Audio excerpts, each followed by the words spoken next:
Aujourd'hui, on a lancé le projet donc Expert, financé dans le cadre d'un projet européen qui s'appelle Diane sur la qualité de l'air. Le projet Expert, qu'est-ce que c'est? C'est 2 séances qui vont vous être proposées sur différents sujets. Dans un premier temps, sur la question un peu scientifique de l'air, la matière, les propriétés de l'air. Et dans un deuxième temps, on abordera ce qui est effet de serre, pollution. C'est vraiment une sensibilisation après pour pouvoir mettre des actions, prendre en compte les problématiques de votre école pour pouvoir essayer de tendre vers des leviers d'amélioration.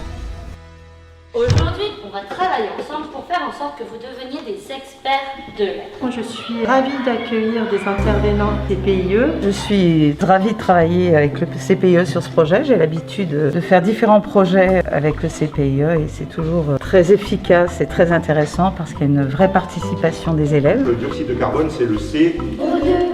Ce qui est intéressant, c'est de travailler avec des personnes expertes qui permettent d'apporter des connaissances scientifiques plus importantes, plus pointues. Dans la troposphère, c'est là que se passent tous les phénomènes météo. C'est là qu'il y a les nuages, c'est là qu'il y a les... Ça, c'est quelque chose qu'on n'aurait pas fait, nous les enseignants, c'est évident. Pas de cette qualité-là. Si je l'avais traité toute seule, j'aurais pas approfondi autant, on l'aurait survolé. Parce qu'ils apportent une réelle plus-value au niveau apport scientifique. Quand elle s'évapore, elle est à quel état? Gazeuse. Oui, donc en fait le gaz, c'est un des 3 états de la C'est matière. vraiment des scientifiques qui, en plus, ont une formation pour faire médiateur. J'aime bien moi du coup, parce que je me sens guidée et à la fois j'ai ma liberté pédagogique de faire les choses un peu à ma façon aussi. Tout était abordé de façon complètement adaptée à des enfants de 10 ans. Les petits experts que vous allez devenir, eux, ils disent autre chose. C'est dioxygène. Est-ce que vous connaissez la formule? Ils ont les termes scientifiques et la façon d'aborder ça avec les élèves. Mais qu'est-ce que c'est? C'est un roc, c'est un pic, c'est un cap. Non, c'est une particule. La flamme, elle va prendre l'oxygène, c'est ce qui l'intéresse. Toutes les combustions se font que parce qu'il y a de l'oxygène. L'air, en fait, c'est un mélange de gaz. Il est important de travailler sur l'air. Parce que l'air, c'est une notion très complexe au niveau des sciences à aborder, parce que c'est pas palpable, c'est pas visible, c'est inodore, donc c'est vraiment compliqué conceptuellement pour les élèves de comprendre ce qu'est l'air. Parce que l'air, c'est de la matière. Moi, quand je dis air, je pense à... On peut toucher, peser. La matière, c'est composé d'atomes qui s'assemblent pour former des... L'air que l'on ne voit pas, que l'on ne touche pas, ça devient une réalité. Je trouve particulièrement intéressant des séances très pratiques avec des expériences. Et là, j'ai fabriqué un nuage. Une expérience, c'est j'ai fait ça, j'ai utilisé tel matériel, je vois qu'il se passe ça, et après j'explique pourquoi si je peux. C'était juste parfait, quoi. Il y a plein d'expériences. D'ailleurs, tous, ils étaient complètement dedans. Ils étaient intéressés. Et puis, si on a des enfants qui percutent et qui échangent, c'est aussi parce que c'est bien construit, quoi. C'est bien amené. Il n'y a pas de temps mort. Les enfants sont partie prenante complètement. Je trouve ça super efficace. Ça tombe bien, nous avons prévu de nombreuses expériences. Il y a plein de défis qui t'attendent pour prouver bel et bien que l'air existe. On a hâte de voir tous vos résultats.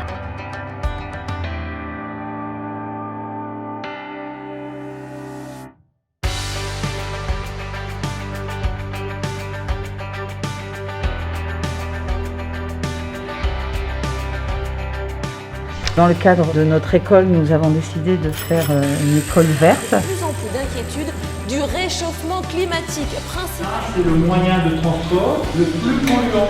La pollution de l'air est vraiment un thème actuel, d'autant plus quand on vit en ville comme les petits Aixois. 15 000 litres d'air par jour. L'importance de la qualité de l'air est énorme puisqu'on en respire 15 000 litres tous les jours. Et la problématique autour de la pollution de l'air, amenée comme ça, c'est parfait, quoi.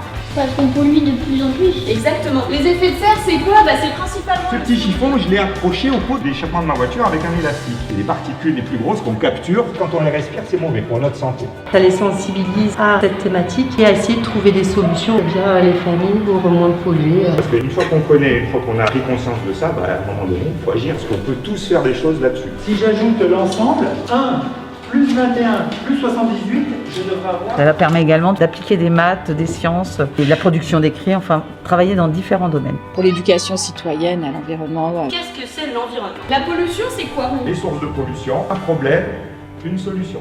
Prise de conscience de la problématique de l'air, objectif plus qu'atteint, quoi.